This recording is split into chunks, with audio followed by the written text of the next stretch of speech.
Donc, bonjour à tous et à toutes. Et je tiens à vous accueillir chaleureusement en cette journée très froide à Ottawa, en tout cas, pour cet événement du Centre d'études en gouvernance de l'Université d'Ottawa, et plus précisément de son axe de recherche sur le fédéralisme. So, good afternoon, everybody. I want to warmly greet you on this very cold day in Ottawa and welcome you to this event organized by the Center on Governance at the University of Ottawa, and more specifically by its Federalism research axis. So today we have the great opportunity and the great chance of having Carlo Basta giving a talk on his brand new book. So Carlo is a lecturer at the University of Edinburgh. He has a PhD from the University of Toronto and started his career at Memorial University of Newfoundland. He's a student of nationalism and multinationalism, and his most recent book is called The Symbolic State, Minority Recognition, Majority Backlash, and Secession in Multinational Countries. So it's a book that, of course, is of particular interest, I think, to our audience, to a Canadian audience, but to our audience here at the Center on Governance and the Federalism Research Axis, because it's about this issue of multinationalism and the multinational state. So we've invited Carlo to present his book in about a half an hour. I will then make some comments. I'm going to play the role of the friendly critic for about 10 minutes thereafter.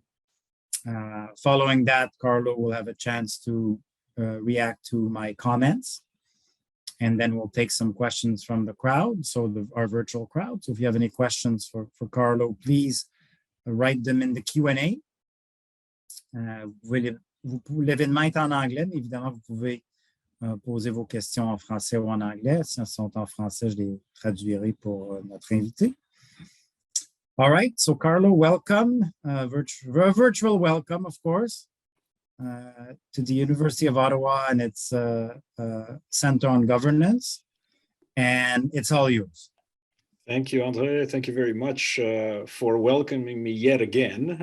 So we were, just before all of this started, we were talking about how the last time I was in Ottawa, it was almost to the day, right? And I was presenting a different project, which 3 years on still hasn't become a book, but at least I have a book, which is the one that I'm presenting today. And I, of course, first of all, I'm grateful to you, to the university, to the department, also to all of you who've joined us, today.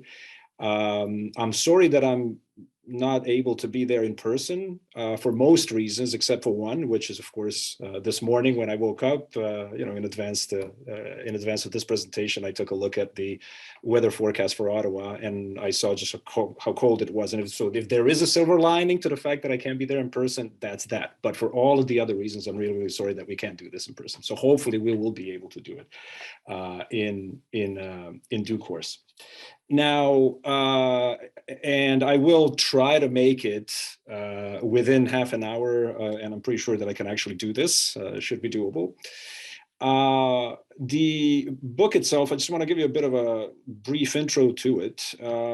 Obviously, it's a book about institutions in multinational states, but in a broader sense, it is also a book about the way we think about institutions, not only in multinational states, but more broadly in political studies and social sciences in general. So the title is indicative of this. It's a hint, obviously. I would say that for the most part, not for everyone and not in every single case, at least in comparative politics and political science, we tend to understand institutions as these rules that structure political life. In other words, we kind of foreground their instrumental role or function. They're important because of what they do, the way in which they privilege certain communities at the expense of others, or to use kind of rational choice language, the way in which they facilitate the resolution of collective action problems, things of that nature, right? What this book does, and I think reasonably effectively, is it kind of foregrounds the importance of the meaning of institutions in addition to their kind of instrumental function, right? And thus the title, the symbolic state, that institutions, including institutions of the state, are not only rules that regulate political life, they're also symbols that express and condense certain kinds of narratives, right? But before I get to that, which is the core of the book, I want to give you a bit of a sense of where the book actually comes from. So it started as a doctoral dissertation. So, I know most books take a very long time, usually longer than the author wanted to. But this one's taken somewhere in the vicinity of about 15 to 16 years to complete, depending on how you count, right? So it started as a doctoral dissertation at University of Toronto. And, it was a time when I was interested in multinational states. And I saw that a lot of the literature on multinational states tended to look at the effect that institutions had on stability of multinational states. And by institutions, I mean primarily territorial autonomy, federal, quasi-federal arrangements, power sharing, etc. One thing that I thought was missing was, or wasn't sufficiently explored by the literature, was what accounts for where those institutions come from, how do they develop over time, etc. Right. So that's sort of where I ended up looking for the dissertation. And I looked particularly at the development over time of the institutions of fiscal autonomy in multinational federations, in effect, right? And so the emphasis was on this kind of political economy angle, on the assumption that, in most movements for self-determination, whether or not they fall short of demands for secession, that the political economy angle counts, right? So only a couple images here. Obviously, I don't have to be talking too much about Quebec. Clearly, the political economy dimension was important in the claims made in 60s, 70s, and beyond, in Catalonia as well, right? And so the key question that motivated my dissertation research was the one that you see over there, which is I was trying to figure out the variation. Why is it that some central governments in some multinational states are more likely than others to accommodate demands for greater fiscal and economic autonomy? Now, before in case you're not particularly stimulated by fiscal federalism before you start falling asleep, I do want to say immediately that this is not where the book actually ended up. So this political economy story is part of the book, but it's only a small part of it. And the reason I'm telling you this part of the story is because it explains, why I came up with the 4 cases that I ended up covering in the book. So in response to this question, I developed an argument that boils down to the following. So obviously, in a multinational state, when the demand for greater self-government is made, the central government has to, in some sense, decide on how to respond to these demands. But simultaneously, that central government has to govern the rest of the country. It has to, essentially fulfill the promises made to its constituents in the rest of the country. And I found it really interesting, this kind of potential tension or alignment between these two sets of imperatives, right? And that's where I developed my argument early on. So the argument was that if accommodating these demands for greater fiscal and economic autonomy by minority nations does not undercut the central government's ability to implement its policy priorities across the territory of the entire state, that in that case, the accommodation is going to be fairly far-reaching. But where there is a clash, right? In other words, where accommodating minority demands undercuts the central government's ability to essentially satisfy demands of its statewide constituents, there the autonomy is going to be more limited. And what I was looking at was what was behind this really was the broad economic orientation adopted by the two levels or two sets of governments, the central government and the claimant government, right? And I divide these orientations or distinguish between two orientations. Of course, this is a gross oversimplification that I'm sure we're gonna, or we can at least return in the Q&A, but basically I distinguish between statist and pro-market kind of orientations, right? So in other words, those political elites that believe that the state ought to take the lead in economic development and redistribution, versus those that believe that the state ought to have a relatively low role in both production and distribution, right? And what I'm talking about here are tendencies, right? Not kind of fixed states, tendencies towards greater involvement of the state or lower involvement or less involvement of the state, or a steady kind of involvement of the state at a relatively low level. And it's not going to surprise you that as a consequence of that, I came up with a fairly standard kind of fair in political science, a 2x2 grid. And so the argument, just to restate what I just said in slightly more formal terms, is that if the two sets of governments basically align either on sort of pro-market or kind of state-based policy orientations, that there is going to be a fairly far-reaching accommodation of demands articulated by the governments of the minority regions, right? On the other hand, where there is a clash between these orientations, accommodation ought to be less far-reaching. And this really brought me to the cases. Now, I want to preface what I'm about to say by saying that obviously no set of cases is going to be perfect in comparative politics, especially small n, and Andre is going to be familiar with these kinds of challenges. You're always faced with the notion of comparability. What is comparable? How far you can actually take those kinds of comparisons. But for all intents and purposes, I'd say that the cases that I ended up selecting for this particular study are optimally comparable. So I needed, in effect, at least 4 cases, each one of which aligned or conformed or represented one of these 4 configurations.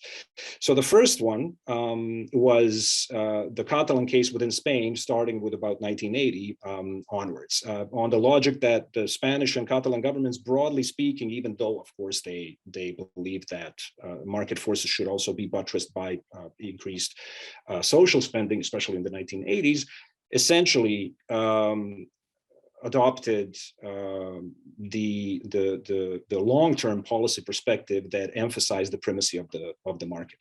The reason you have the Yugoslav case there is because that was the case that I opted for initially, as one representing the bottom left corner, which is one of the statist central government and kind of market-oriented claimant government. But the policy orientation of Yugoslav central government actually changed in the mid-1960s. I'll get to that in a second as well, and we can revisit the issue in Q&A.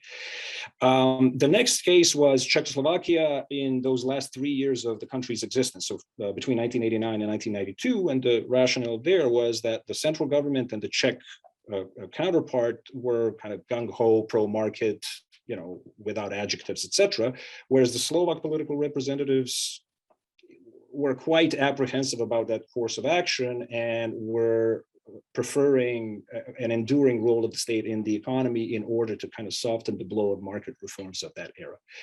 The Yugoslav Croatian case I already mentioned. So around the time when you have a restatement or kind of a beginning of a more, should I put it, more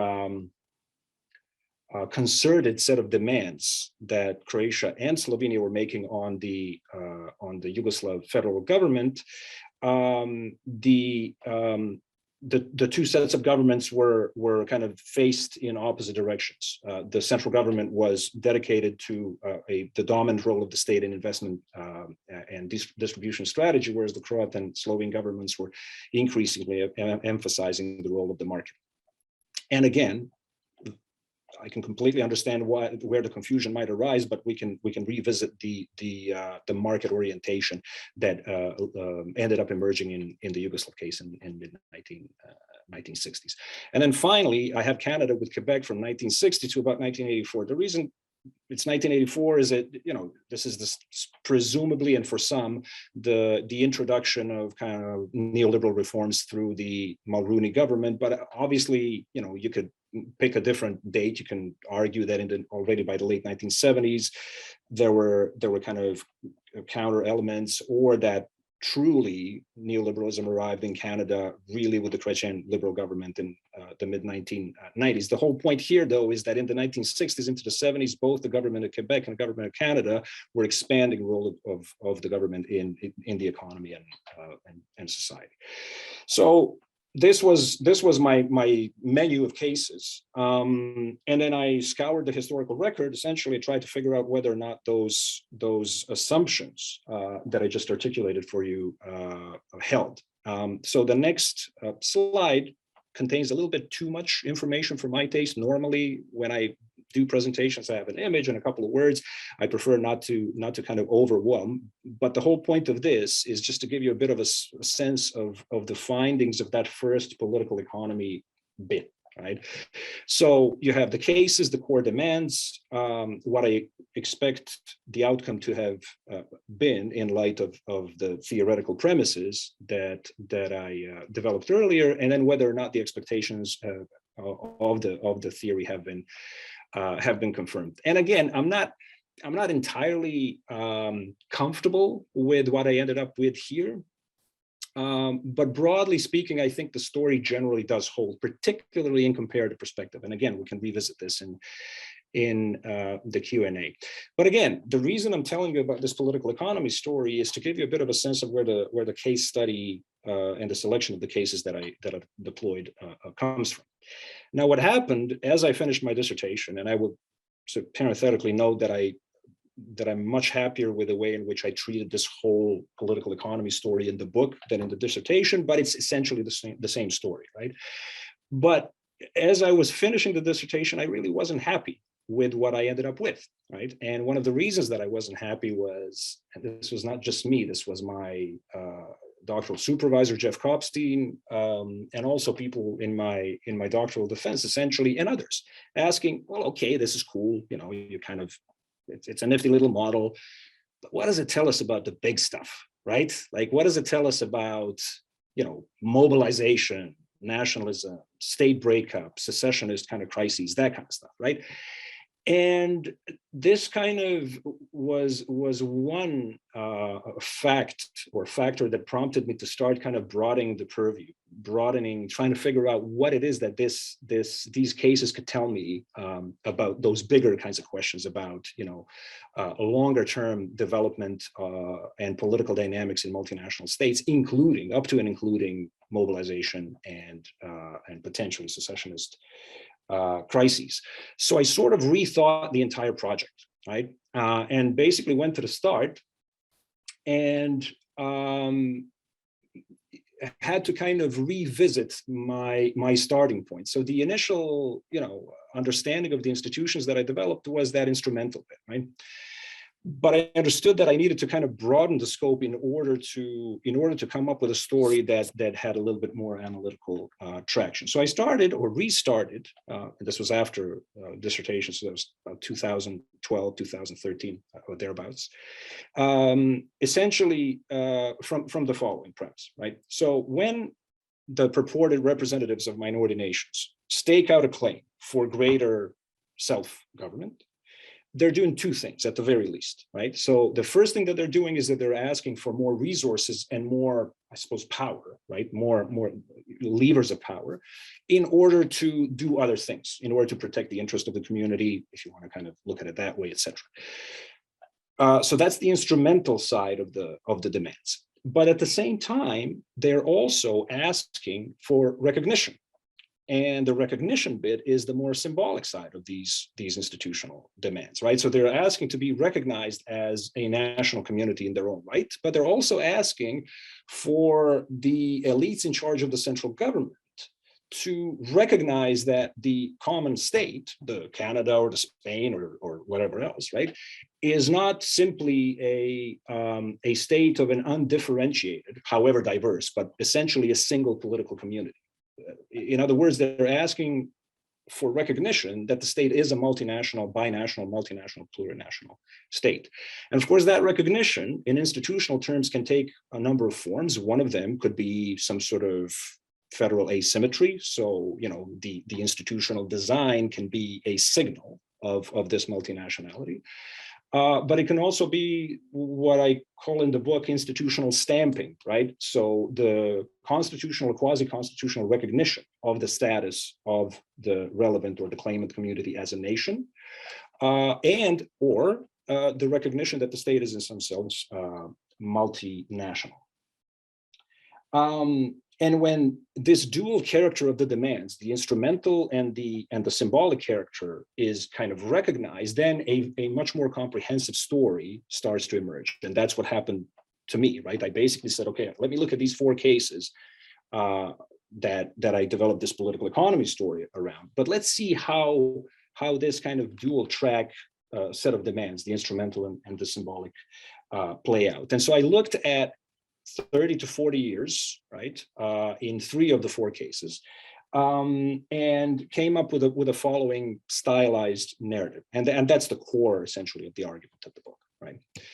So I start with this notion that there is a sort of a qualitatively different demand.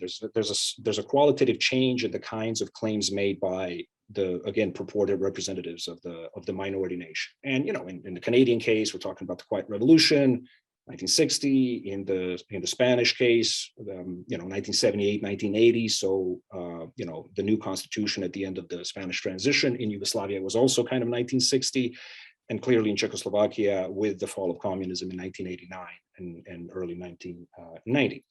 And so the demands in all 4 of these cases, I would have assumed, and in the end found, were for both the instrumental bits of autonomy and for symbolic recognition, right? So it's a dual demand that is articulated at that particular point. And the response to that, provided that this is going back to the first part of the political economy story, right? Provided that there's alignment to political economy, and there was alignment in 3 of the 4 cases ultimately. The only case in which there was no alignment was Czechoslovakia, and again we can get back to that in Q&A. The central government tends to extend or accommodate on instrumental grounds, but it tends not to accommodate on symbolic grounds. So recognition, sort of fundamental reconstitution, of the symbolic vision of the state is not forthcoming. Now, what this does is it changes the politics within the region inhabited by the minority nation, where you have a kind of re-articulation of these demands. You have mobilization that eventually results in yet another round of claims or claim making or demands, which are similar in character because they contain both the instrumental and the symbolic bit, right?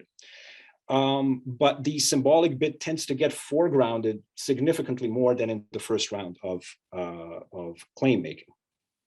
Now, the result of that is the central government having to contemplate granting both the instrumental and the symbolic ones. And the reason for that is it's no longer sufficient to essentially keep the same kinds of concessions as in the previous period, because the politics has changed. The nature of the demands has changed.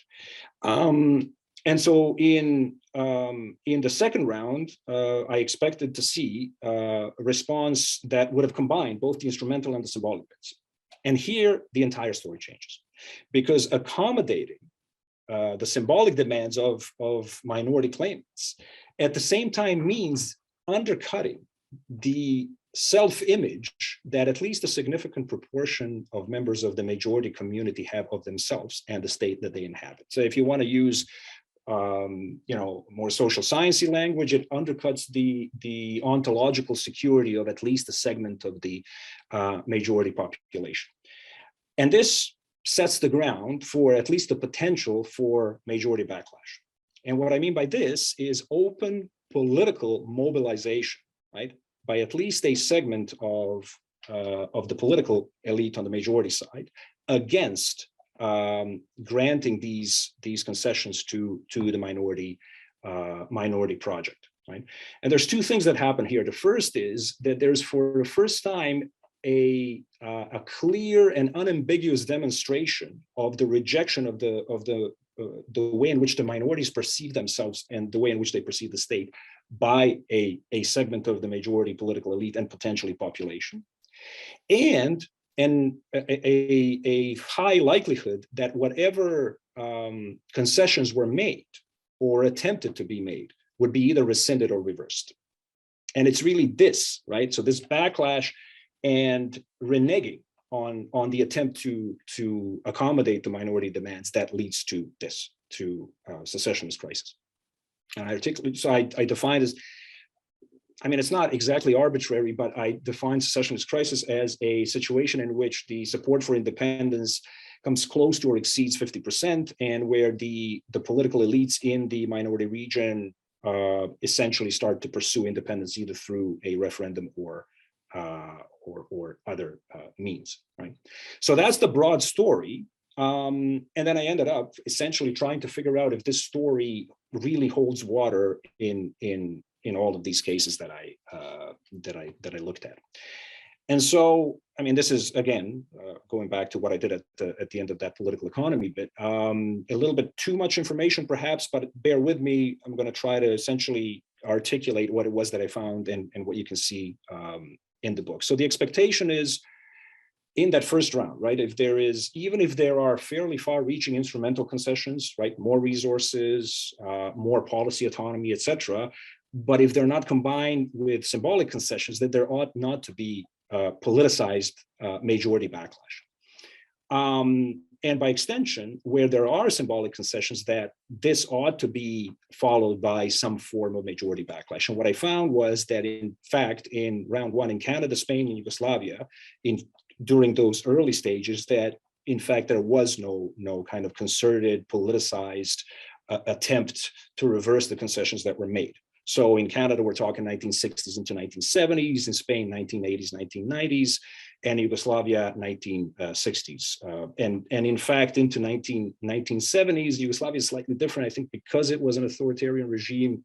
The second bit with majority backlash actually took a little bit longer to materialize. So in all three of those cases, when the instrumental concessions were combined with symbolic ones. So in Canada, what I'm talking about is the Meech Lake package, right, and everything that happened after that. In Spain, the reform of the statute of 2005, 2006, and in Yugoslavia, constitutional reforms of the early 1970s, from 1971 to 1974.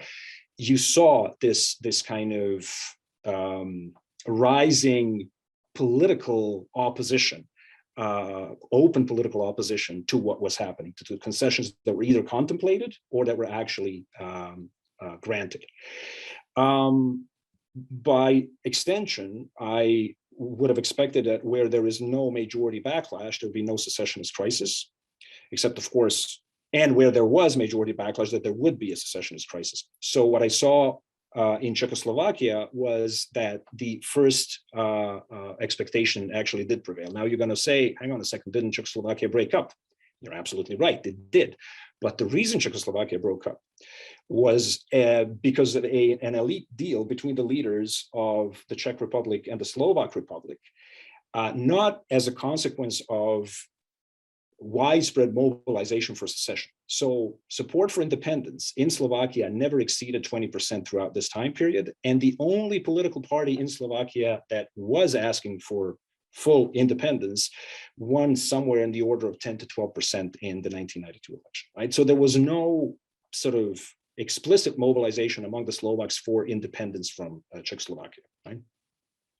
Whereas in the other three countries, majority backlash in all three cases, I would argue, effectively paved the way for an increase in support for independence and pursuit of either a referendum or breakup, both through referendum and in the case of Yugoslavia through armed conflict. Right now, as I was kind of examining this, the stories for each one of these four cases, I was trying to figure out, okay, is there anything that outright actually goes against the expectations of the model? You won't find it surprising to see that I didn't. right? But again, this is something that I completely understand cannot, we can debate it in effect at the end in the Q&A. But I did find two CPOs. Sorry, this is causal process observations, essentially observations, right? I did find two that I thought were somewhat uncomfortable, right, in light of what I expected to find. So ambiguous CPOs. The first one was in Czechoslovakia, where there was quite a bit of willingness of the federal and Czech elites to engage in symbolic concessions, and yet there was no majority backlash. Right? The reason I place that in the ambiguous category is the following. So in all the sort of constitutional negotiations during 1990, 91, 92, the Czech negotiators were completely sanguine and completely willing to acknowledge that Slovakia was a nation, or the Slovaks were a nation, that Czechoslovakia was a multinational state, and all that kind of stuff. However, this was not new. It was not a qualitatively new demand. It was something that was already there in the Constitution of 1968. It was already there in public discourse, so that both the political elites and the general population in Czechoslovakia was able to kind of get accustomed to this notion that Czechoslovakia is a multinational state, etc. However, there was a qualitatively new demand that was articulated by the Slovaks, right? So they were saying, okay, now we have a democratic Czechoslovakia, we need a democratic constitution. That constitution we want to see as in legal sense, as a result of a state treaty. In other words, what they were trying to do was present a legal fiction that would have basically, in the moment of creating the new democratic Czechoslovak state, would have created two independent sovereign states that in that very moment were creating a composite joint Czech and Slovak federal republic. So this was, and by the way, this was after they managed to wrangle certain instrumental concessions. And it was not in any sense instrumentally palpable or shall we say, relevant for the political elites on the Slovak side. It became this totemic thing over which the Slovak nationalist factions were kind of fighting. And this was the demand that the Czechs never accepted, right? So throughout, this new symbolic bit was rejected throughout the time period. So that's why I'm saying that this is something of an ambiguous CPO, right? It doesn't really disconfirm, but I'm not necessarily certain that it also confirms the expectations of the model. And the second ambiguous one is Quebec in 1970s, right? Because what I'm saying here is, in case you don't have politicized majority backlash, there ought to not be a secessionist crisis. And yet, in 1976, Parti Québécois gets elected. Of course, it holds a referendum in 1980. And in that referendum, 40% of the population votes in favor of sovereignty association. Now, the reason I'm saying that this is an ambiguous CPO is at least twofold. The first one is, of course, Parti Québécois did not, or at least exclusively, win in 1976 on the secessionist ticket. Of course, it had to tone down both its sovereigntist message and its ideological message. And of course, the Liberal Party of Quebec at that time was extraordinarily unpopular. So, it is not on the wings of this kind of rise in secession that Parti Québécois comes to power in 1976. But even if you close your eyes to that, and if you say, okay, 40% is relatively close to 50, so here you still have a sort of an attempt, a sort of a crisis, right? There is a qualitative difference, and again, I believe I don't have to make that case particularly vehemently to anybody in this audience. There's a qualitative difference in the 1980 referendum and what you saw in 1995 after the kind of backlash that you saw towards Meech Lake, so that there's this notion that what was happening in 1980 was not necessarily the same thing as what we saw in 1995. So that, in essence, is both the argument and some of the findings that I have here. Just to wrap it up, I just want to foreground a few advances that I believe the book makes, and why I believe that the book should be read, and why I think it's important. So the first one is essentially the restatement of what I told you earlier on, which is that the book essentially makes this case that it is really on the kind of symbolic institutionalist side that these big kinds of massive changes tend to take place in multinational states, right? So I want to restate this notion that there were quite far-reaching reforms, institutional and constitutional reforms taking place in at least 3 of these 4 cases that really did not result in major kind of backlash on the minority side. And by extension, there was a lot of stuff that happens in constitutional institutional politics that does not really, that seems to be very, very important institutionally and politically, but it does not really register in terms of increasing the support for independence. So to just give you one example, the Spanish government in the 1980s and 1990s quite frequently would, I suppose, deploy its powers of what was it called, the general legislation, in order to kind of encroach on the legislative turf of Catalonia, Basque Country, and other autonomous regions. And of course, this did register with the politicians in these regions. It did register with lawyers. It did register with people who were, scholars who were following all of this. But it was hardly an issue around which people mobilized for independence. However, the far more kind of emotionally evocative and more cognitively accessible stuff in the symbolic domain was a different story altogether. This is the point that I'm trying to basically make here, right? So that institutional meaning, the symbolic angle of institutions may be far more important than institutional function or the instrumental elements of the institutions, right? So that's the first one. The second contribution has to do with this dialectic between majority and minority nationals. So I'm not saying everybody does this who works in multinational and multi-ethnic states and nationalist and ethnic conflict, although I do want to draw a sharp line between those two. But there's quite a notable tendency to assume that in most of the literature that where the roots of the conflict lie is in the political preferences and political activity of minority nations. Here, I think I fairly decisively demonstrate that you really can't understand these kinds of eruptions of mobilization without kind of accounting for the interaction between majority and minority nationalism, as well as political dynamics within each of the camps. And the last contribution, and I mean, there's more here, but I want to kind of foreground these 3, has to do with how we conceive of the effectiveness of institutions in managing conflict in multinational states, right? So I would say in a lot of the work that we have out there over the past several decades, 4 or 5 decades, there's this emphasis on the character of, let's say, territorial autonomy or power sharing institutions.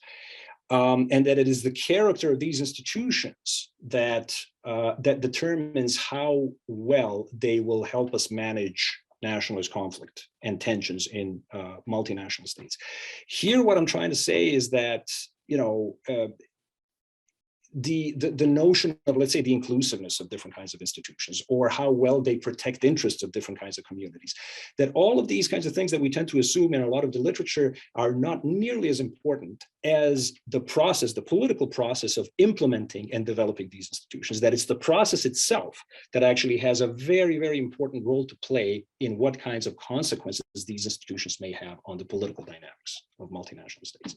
There's more there. I think I'm also making, the book also, I think, makes a very, very solid claim on how far we should seek to generalize about our conclusions in social sciences, but that's something that I'll leave for either another day or for the Q&A. Thank you all for your attention. I do look forward to the Q&A and to Andrei's comments. All right, thank you very much, Carlo. So as I make some comments on Carlo's book, I invite our audience members who have questions to write them in the Q&A, and I'll relay them on to Carlo after I've asked my own questions and perhaps after he's reacted as well. So Well, I mean, first of all, Carlo, of course, I want to congratulate you on a wonderful book. I think this book is certainly a major contribution to the field of multinationalism and nationalism, and to comparative politics. And I think its contribution to comparative politics lies in this highlighting of the symbolic importance of political institutions, right? So you mentioned that, and you know, it's kind of interesting reflecting on the field of nationalism and of multinationalism, really, and how weakly this dimension has been considered from a comparative politics perspective, right? Because if there's we might understand why people who work on, I don't know, development or you know, revolutions or whatever other topic of comparative politics you might think about, we might understand how they might not look at the symbolic dimensions of institutions. But for scholars working on issues of nationalism, where of course identity and symbols and meanings and narratives and perceptions and all of that are really important, it's a little bit harder to understand why the study of political institutions has been you know, overwhelmingly taken kind of this instrumental dimension, right? Now, I think, of course, there's been exceptions, and most of them are in multinational states themselves, right? And most of them are from scholars of minority nations themselves, of course, including here in Quebec and in the research group on plurinational societies that's been led by Alain Gagnon at UQAM for some time now. But overall, in comparative politics, I mean, that's a major weakness, and I think you do highlight that. So, and even then, I think scholars working on multinational states that have worked really the most on recognition have tended to be like political theorists, you know, political philosophers. So I think that's great value. There's great value there in your book on how to treat the issue of symbolic recognition from a comparative politics perspective, right? And that's very inspiring what you've done, Carlo. From, like, you know, I can speak for myself and say, you know, I was never sure exactly how to do this from a comparative politics perspective, right? To work on symbolic recognition, right? And also great value in your book in terms of the scope of the cases, right? That's something that you bring to the table that very few scholars do, is getting, you know, cases from Central Eastern Europe and the Balkans together in a way that you know, together with cases of established liberal democracies in a way that makes some sense. Although maybe my first kind of critical point will be that, of course, you know, how do you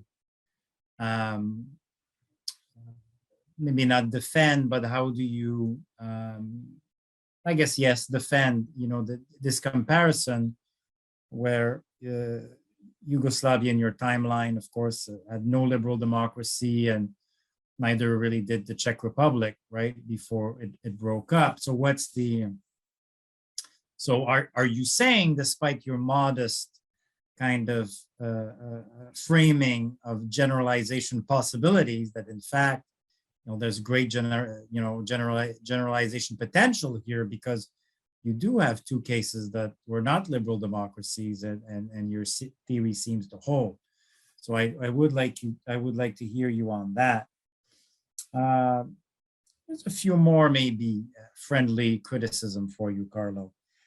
This idea that a central government that's free market will decentralize more to a free market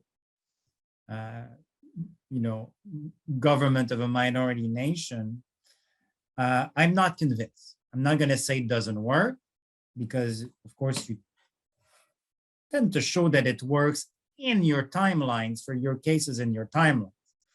But I'll just raise two things with you. I don't think it passes the overall Canadian test outside of your timelines, right? Because you've had conservative governments in the 2000s, you've had liberal governments in the 2010s. I see no connection on the willingness to decentralize in relation to Quebec, and that's whatever government Quebec had, and they're hard to characterize. I guess that's another kind of issue here.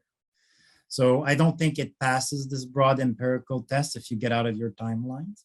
And I think more importantly, Carlo, I don't think it doesn't pass the sniff test either, because there's a dimension here that you seem to have a blind spot for. And it's that there are some parties, and I know you know this, of course, but I'm just going to be explicit so you can respond to it. There are some parties, national parties, pan-state national parties, that have a philosophy on territorial governance, right?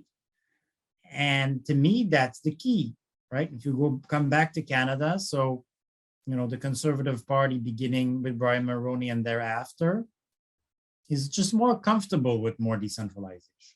Has nothing, I would say it has nothing to do with the ideology, the left-right continuum on public policy. That's just the way they see the governance of the Federation.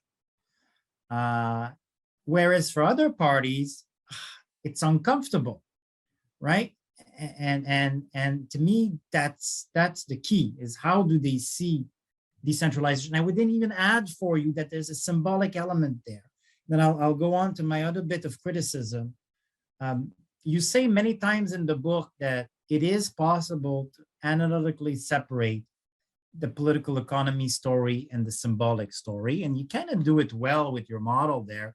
And I'll agree with you to a degree, but I will also say to you that as you very well, one of the things that you bring out very well in this book is what things mean for the majority group, right?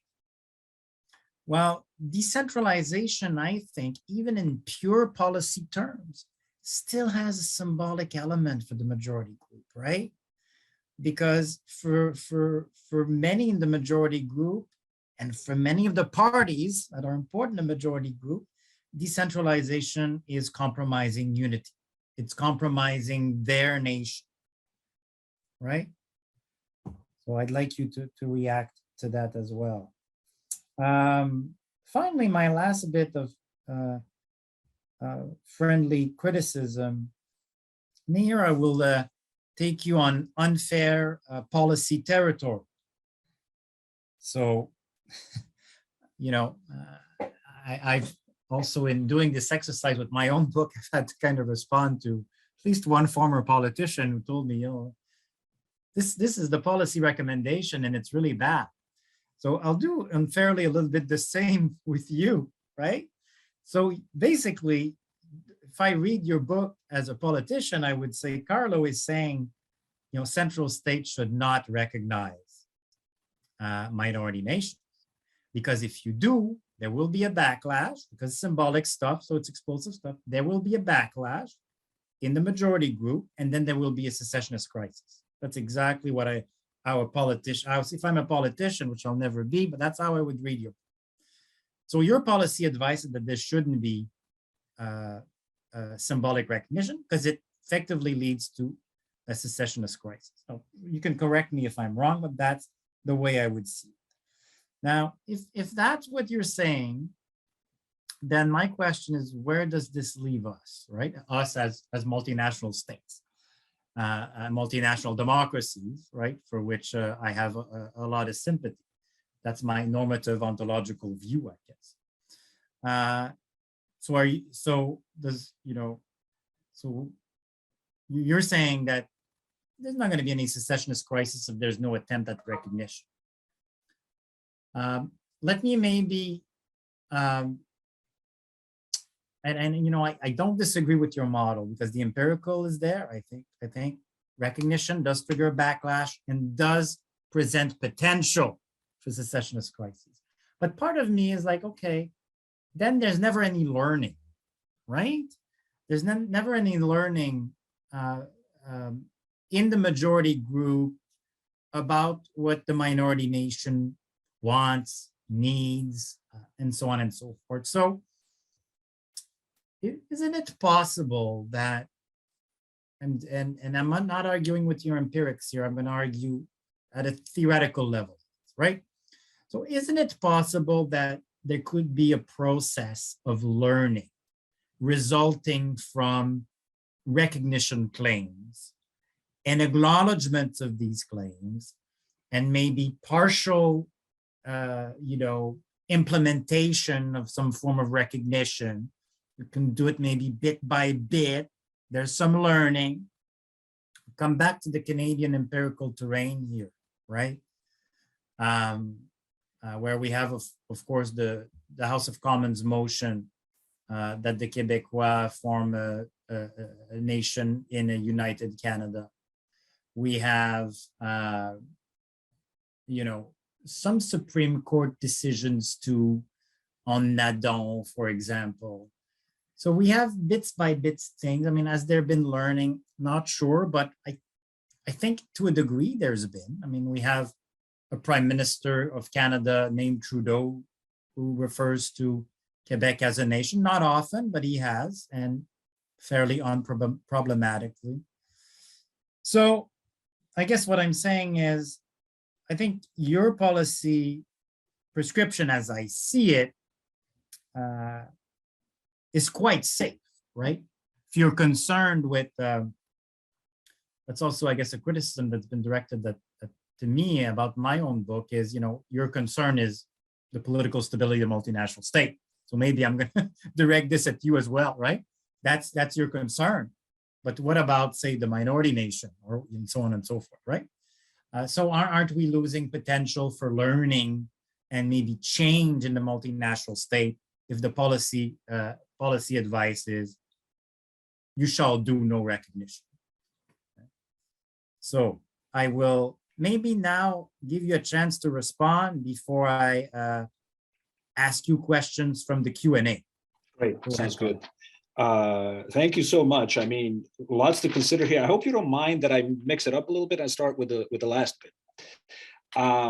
So I see where, and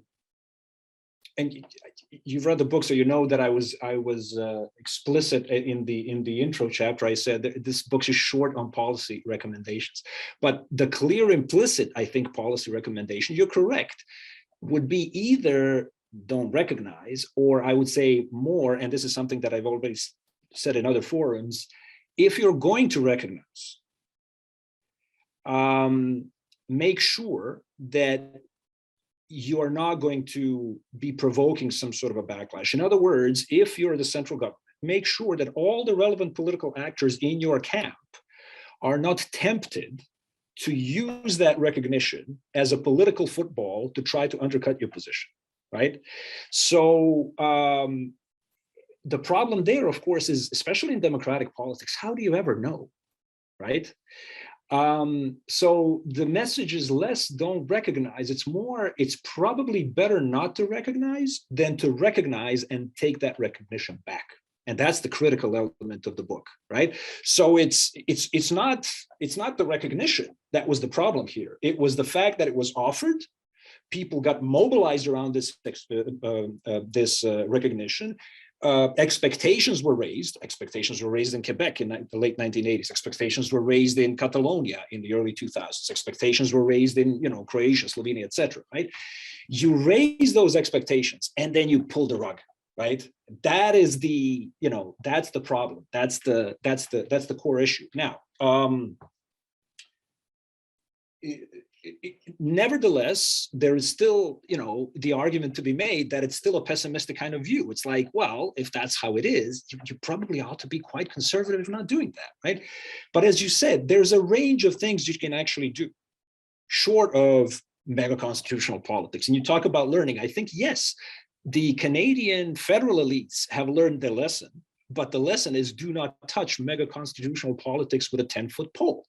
And that hasn't happened since the 19th century, since 1992, really, right? Whether or not there's a possibility of a sort of rapprochement where you have a sufficient proportion of people on, let's say, the majority side saying, well, hang on a second, I understand and recognize that perhaps my vision of this community is different from, you know, vision, let's say in Quebec or Catalonia, whatever, and let's see what we can do about that.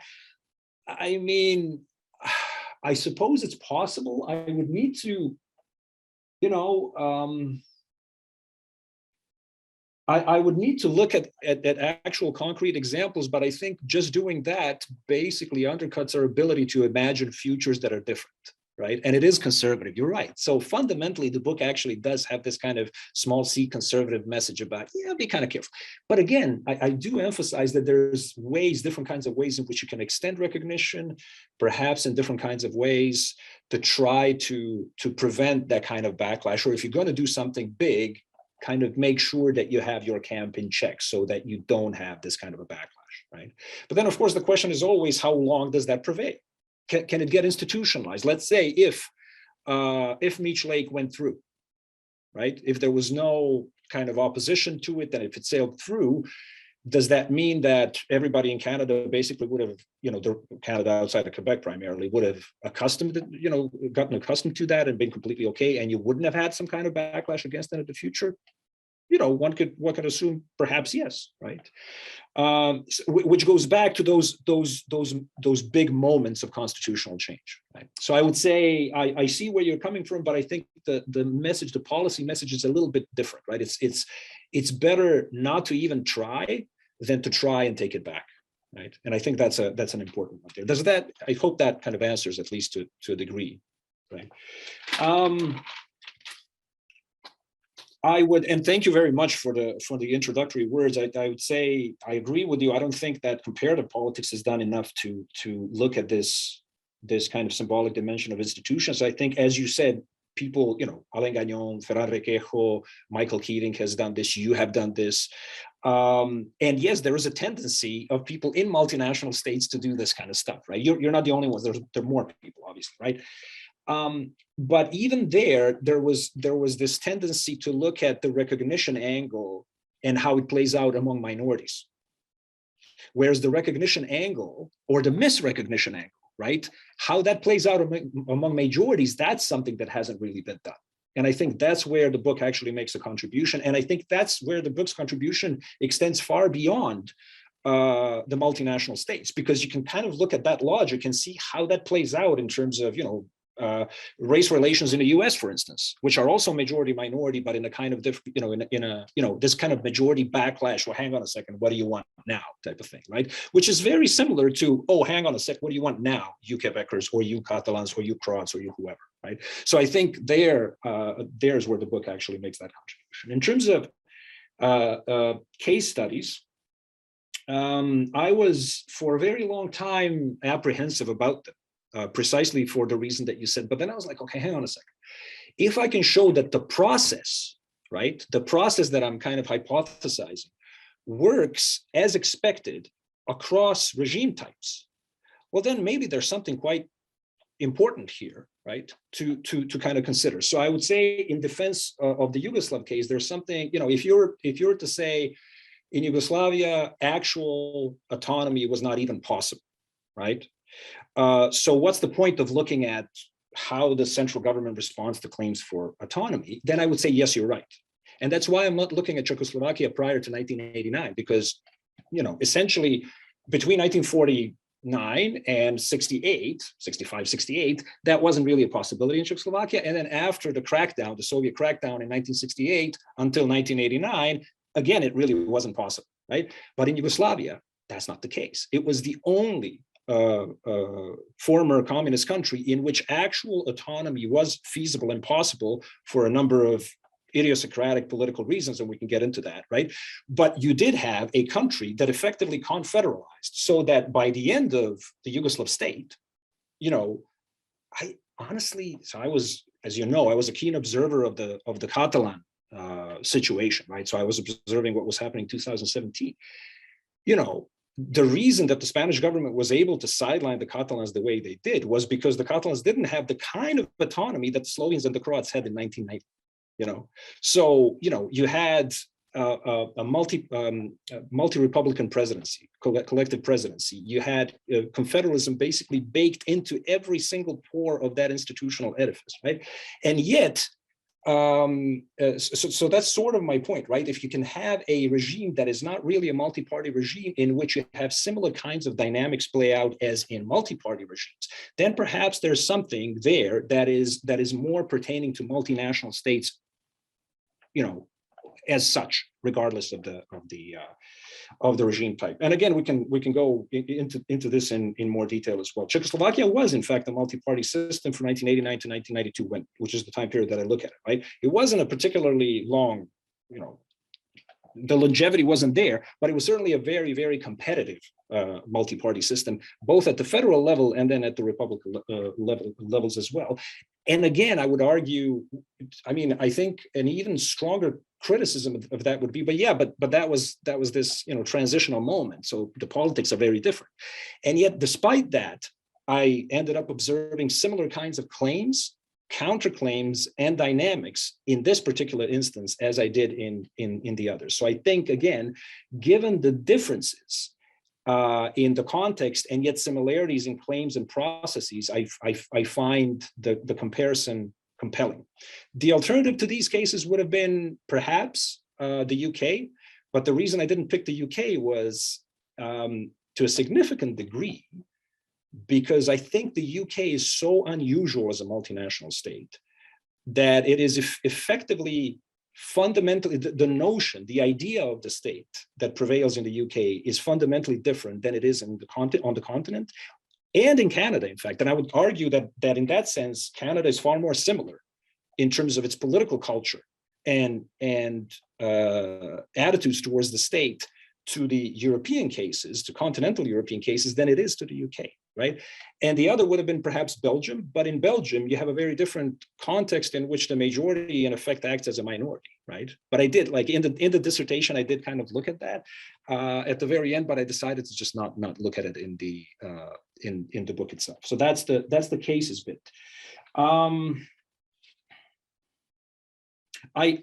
And I mentioned this when I was talking about that political economy story. I would probably agree with you most on the extent to which that political economy bit, the alignment of strategies, might not necessarily work, right? And of course, that's not the only factor that matters in determining how a process of accommodation does or does not play out. Party politics clearly matters.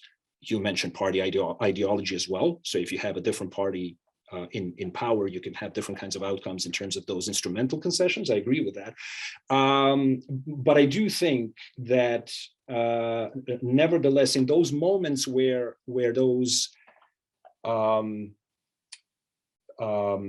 policy preferences are most crystallized, that there is something to be said about the importance of the purpose of autonomy, right? So that's what the political economy argument is basically looking at. It's saying, let's not just look at the fact that you have this kind of claim for greater fiscal or whatever autonomy, but let's see what the purpose of that autonomy actually is and how it sits in the broader context of the political economy of the state as such. And I think even if I'm wrong on the details there, I think there's something theoretically important about it, but I'm not entirely sure about the details, that I'm wrong about the details, in part, if you're looking at Canada, right, beyond the time period that I'm looking at, because the story got far more complicated, and you hinted at that, right? The story got more complicated in Quebec. Politics moved further to the center and to the right. And by that particular point, so much of what Quebec really needed to pursue a different kind of political economy model, it already won, So I think the traction of that particular element just got lost because of those circumstances, But I think if I'm understanding that question correctly, the last one that I didn't cover, this notion that there are instrumental elements that are nevertheless symbolic. Even if they're not explicitly symbolic, they can be symbolic as well. Not only that, but there are things that are, you know, you can symbolize, you can change the I guess the symbolic baggage that is associated with particular kinds of instrumental things, like money, for instance, right? And so I saw that, and you see that in Yugoslavia as well, and a bunch of other cases where, you know, who controls whose money is important. But the point that I was trying to make in the context of this debate about, or the conversation about symbols, is that there are certain kinds of things and certain kinds of institutional changes that are easier to symbolize than others. So if you're talking about, you know, redistribution formula, or the use of framework legislation, I mean, these are the kinds of things that even experts can't really pin down necessarily, right? To say nothing of just the general population, right? But there are certain elements, you know, if somebody tells you, no, you're not a member of a nation, or if somebody tells you, no, you can't have that recognition, no, there is no distinct society, Quebec, etc. These are the kinds of things that are far more easily accessible, and they relate to those meta symbols, right? Ultimately, the one thing that you can kind of unite a very heterogeneous population around is, you know, what kind of a state do we live in, right? So I think the state in that sense is this meta, and how you organize it is this meta symbol. So I take your point, and I think there's so much that can be symbolized and become symbolic, right? But I think there's like a hierarchy of symbolic importance of these things. Excellent, Carlo. Thank you very much. We'll go on to the questions from the crowd now. Some I'll read, others I'll paraphrase, okay? Okay. And I'll keep things anonymous as well. So I'll read this one. Does it matter what symbolic concession is made in terms of the reaction of the majority? And for instance, one of the major concessions which happened for Quebec by Canada was on the question of language, the audience member writes. So how might we compare with perhaps other forms of symbolic concessions, and are certain forms of symbolic concessions elicit, are there some that elicit greater reaction?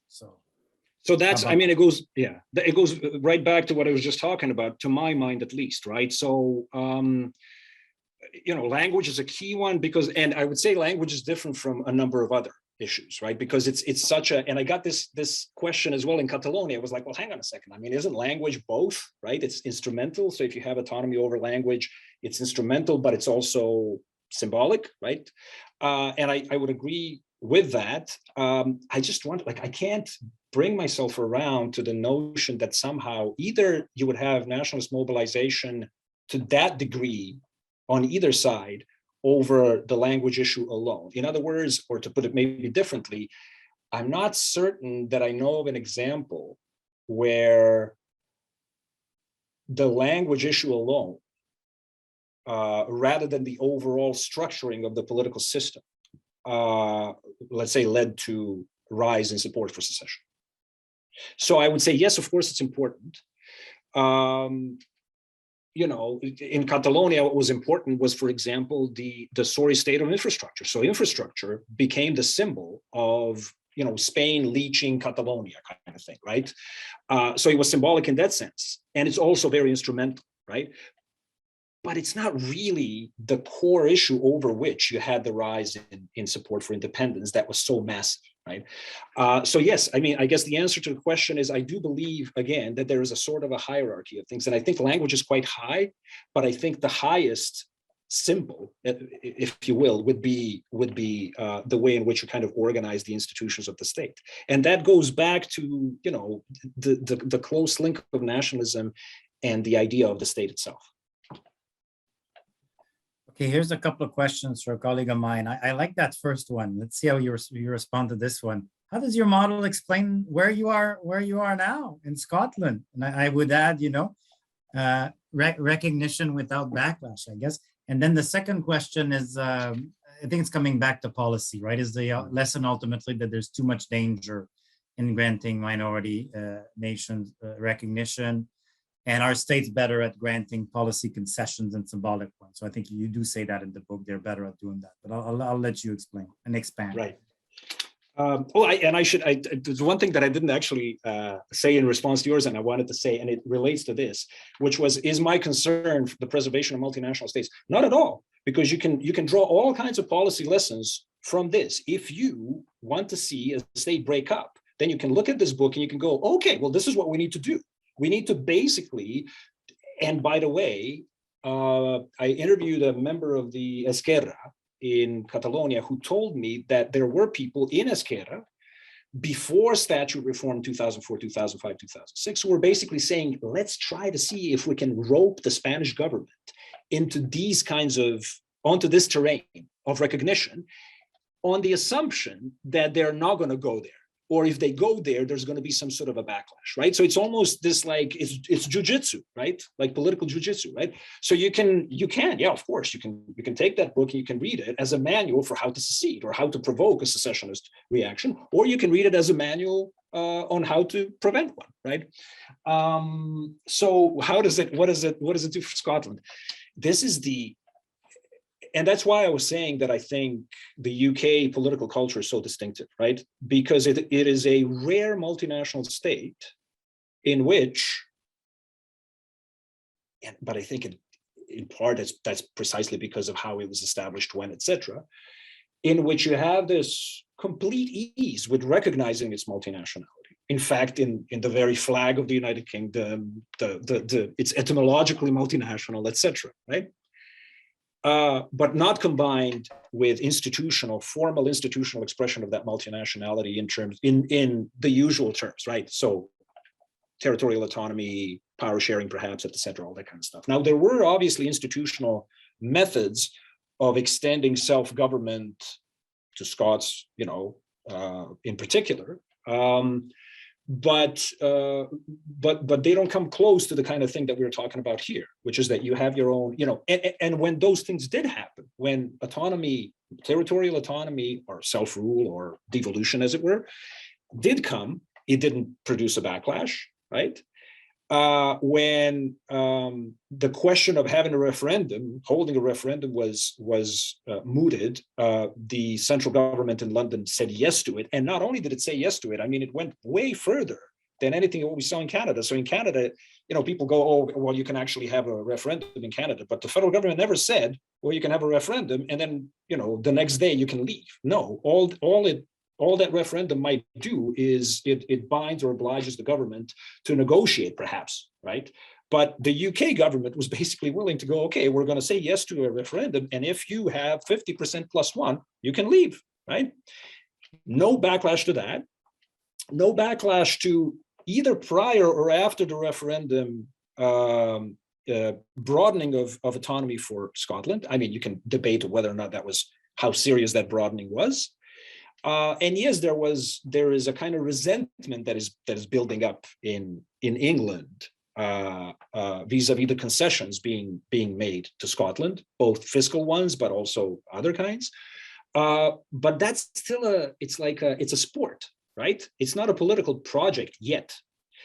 But and I talked about this in Aberdeen in December, where I think things might get more complicated, and I think where this model of mine might get some traction is if in the next election in the UK, Labour basically realizes that the only way for it to come back to power is through Scotland, through actually recouping some of its Scottish seats. And by the way, there are people who are saying, well, the only way in which you can actually hope to get back in power in London is by recovering some of all of those seats that you've lost. What might happen is the kind of Mulrooney scenario, which is, well, if that's the way to do it, right, maybe we need to extend some sort of very far-reaching concession that might go beyond simply, greater autonomy for Scotland, but it might entail some sort of reorganization of power in Westminster, so that you have, some, not necessarily power sharing, right, but greater involvement of the devolveds. Right, and there's a lot of talk around that, and there has been over the past 2 years here. Like it's behind the scenes. It's not necessarily broached as a political kind of, but it's being talked about. So let's assume that something like this happens. What you're doing in that set of circumstances is you're basically asking the English, because there's no way of solving that question without solving the English question. So England has to have its own set of institutions somehow in that configuration. What you would be asking the English would be to completely change the way in which they think of themselves and their state, quote unquote, right? Why? So that somehow the Scots could be persuaded to stay in the United Kingdom. And I think there you would have the chance for a pretty massive politicization of that resentment that's already there, right? So my model might explain it if those things happen. So if it happens, the model's already there, right? We don't need to. It's a ready-made model. That's right.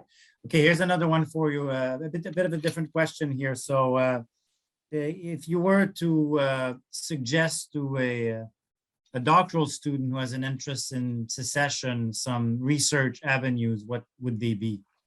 Oh, is that a doctoral student asking me? Aspiring, I think. Aspiring, okay. So that's the question that's all. Those kinds of questions always stump me, right? Man, I think I'm going to have to get back on that one. I think I'm going to have to kind of think about it. So let's see if you can walk and chew gum at the same time, because I'll ask you other questions, and we can come back to that one at the end of the session. So here I'm going to paraphrase this, but I'll do it in this way. What about the international? The international neighbors, international context, international relations. You know, are they somewhere in your model? Are they important? Are they not important? Tell us about that. Right. So I would say the international. So when I teach my class in comparative secession class, I basically distinguish between the two phases three phases in kind of secessionist struggles. The first one is the one in which you basically try to build your constituency at home, right? But of course, the end game is you want to get recognition, right? Because if you don't get that recognition, what do you have? You don't have your independent state. Maybe you have a de facto state, etc. Right? So I would say where the international part of this whole story comes into play is if you are now in a position to have a referendum, or if you're seeking somehow to get that recognition or to force the hand of the central government that doesn't want to let you have a referendum, obviously as in the case of Spain, that's where the international comes into play, I think, in a much more significant way. The book itself doesn't really do much of that, because what I'm doing is I'm basically telling you what causes or what kind of leads or what might lead to this kind of secessionist mobilization and this crisis, and then I stop there. And I'm very explicit in saying that you need a new model or a different model to explain what happens after that. First of all, to explain why you would have, maybe a referendum where you have 50 versus 90% of the people saying yes. Second, what kind of a secession would you have? Would it be peaceful or violent? Those kinds of things I don't look at, right? I basically take you all the way to that door and I go, okay, well, here, this is on you to open that door, right? The same thing goes on the international. But I think that's the shortcoming of the book, that it doesn't actually account for the role of international players through that time period. Of that internal kind of process that I look at in all of these kinds of cases. Yeah, it's a shortcoming, but I do, and it's another shortcoming because in this kind of theoretical chapter, I basically say, okay, well, and this in a sense kind of relates to the question that I didn't answer just now. I basically say there are all these kinds of things about multinational states that are not looked at. And one of the things and they're not looked at in an integrated manner. And I think one of the key elements here would be basically the role of international players in internal politics of this. Now, there are exceptions to it. I think Haris Milonas has a book that's, that's a key contribution to this, and it's far from the only one, but I think more can be done. But I figured I have an answer for the previous question. Go ahead. on what I would encourage the students to do. And in fact, with Anwin Elias and Paul Anderson, I have this URAC research group, and we just advertised. We're looking to have an event here in Edinburgh in June. And basically what we're doing is precisely that. We're trying to kind of open up this new kind of avenue, which is to look at the atypical actors in these secessionist struggles, right? So who are the actors that we normally consider? Political parties, governments, maybe external governments, right? So our friend Ryan Griffiths has looked at the role of the international system in recognition, all that kind of stuff. In ethnic conflict, we look at armed groups, perhaps, but what about labor unions? What about bond rating agencies? What about criminal networks? What about diaspora networks? I mean, there's some stuff there as well, right? But more could be done. So there are all of these actors. There's this ecosystem that is full of different kinds of actors that have a bearing both on the internal politics and the external politics of secession. So I would say if you're looking to kind of extend the horizons, it would be looking at these different kinds of actors. Yeah. I'm just going to react to your reaction to your comments on the international question, because I suggest to you that, okay, to explain secession, right?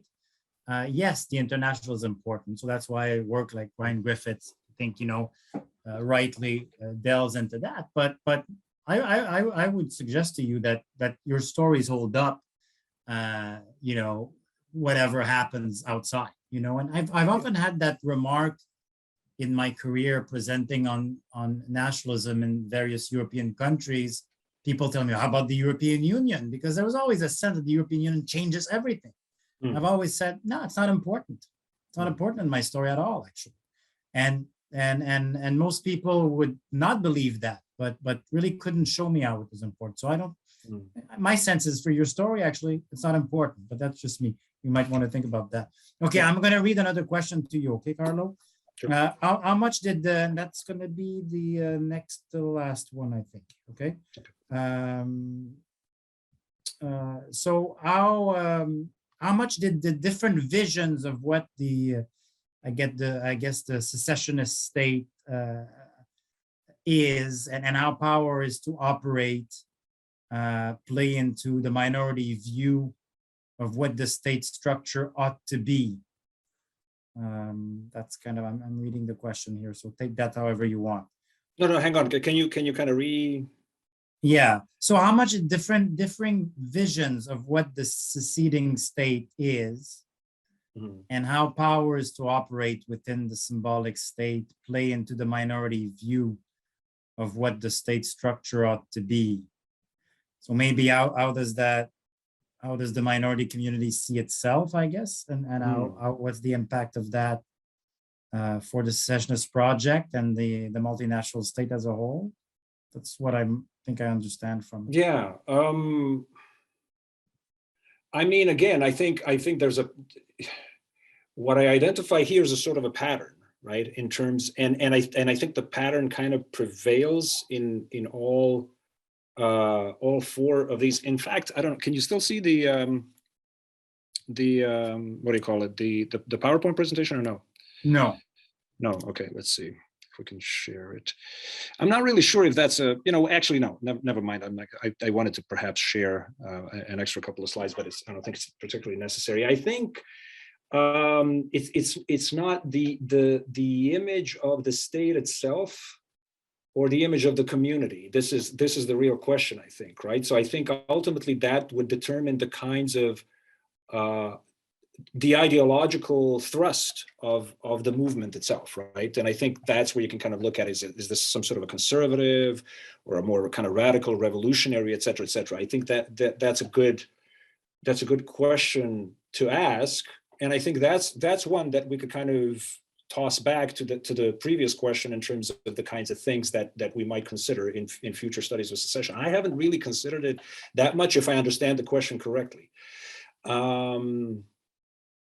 But I mean, clearly there are ideological differences within for example, within Catalonia, in terms of what kind of a state different factions within Catalonia sought to create, different pro-independence factions in Catalonia sought to create, right? So if you have a kind of a radical left vision, it's a very different one to the vision of former Convergencia, which is a far more bourgeois kind of centrist party, right? So yeah, I think it does matter, but of course that also relates to the feasibility of secessionist politics in electoral arena, right?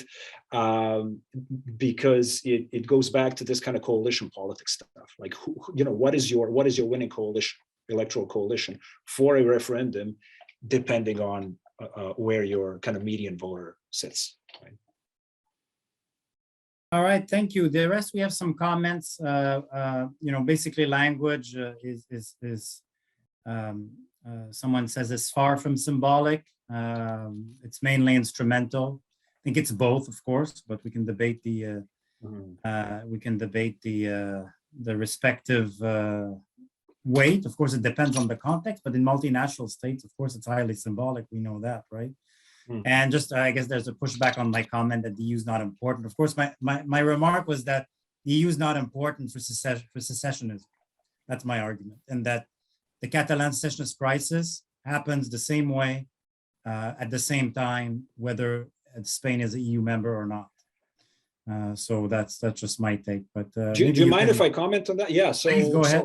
So I think to the extent to which you can have this, I think it's important to the extent to which there's sufficient belief. So if there's a segment of a population in the potentially seceding region that believes that the likelihood of recognition is important in their decision whether or not to pursue independence, then that might have a bearing. And if that's sliced, that segment is significant enough, right?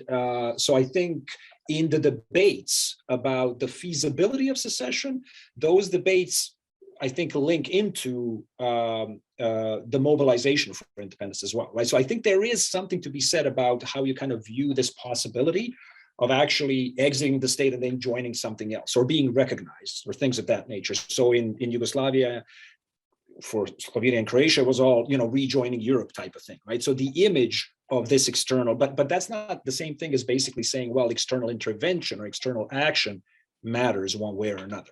Or once the referendum is called, certainly the fact that was it Clinton who basically came out in favor of kind of a unified Canada in the lead up to 1995.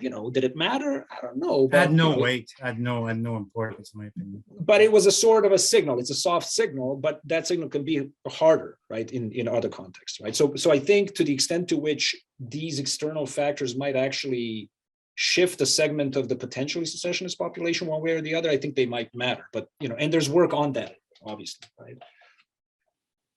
No, that's a good point. I just to finish, just one last thought though, is that of course it's in the Quebec case that support for secession has been highest in a referendum in a liberal democracy, and there was no European Union, of course, right? Right. There's a free trade agreement, so maybe that's right. that's international context. So anyway. Thank you very much to everybody. Thank you to you, Carlo. Thank you. And I encourage everybody to take a look at the book, and for both, work, comparative politics work that takes the symbolic dimension of political institutions seriously, and perhaps also for some policy thinking, although you're quite modest about that. But I think we could read a lot into your book. So. Thank you very much to everybody, and until next time, take care and have a nice afternoon. Thank you, Andre.